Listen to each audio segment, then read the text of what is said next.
হুজুরে পাক সাল্লাল্লাহু আলাইহি সাল্লাম বলেন, আমার উম্মতের উপর তিনটি বিষয়ে আমার সবচেয়ে বেশি ভয় হইয়া থাকে। প্রথমত, তাহাদের পার্থিব উন্নতি এত বেশি হইবে যে একে অপরের প্রতি হিংসা করিতে থাকিবে। দ্বিতীয়ত, কুরআন শরীফের চর্চা এত বেশি হইবে যে প্রত্যেককেই উহার মতলব বুঝিবার চেষ্টায় লাগিয়া যাইবে, অথচ উহার অনেকগুলি মতলব আল্লাহ ব্যতীত আর কেহই জানেন না। আর যাহারা অভিজ্ঞ ও বিচক্ষণ আলেম, তাহাদের উক্তি এইরূপ যে যাহা কিছু আল্লাহর তরফ হইতে অবতীর্ণ হইয়াছে, আমরা উহার উপর বিশ্বাস স্থাপন করি।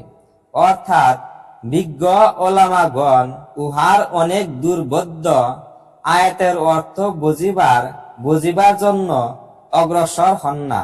কাজেই সাধারণ লোকের উহাতে হস্তক্ষেপ করার কি অধিকার আছে?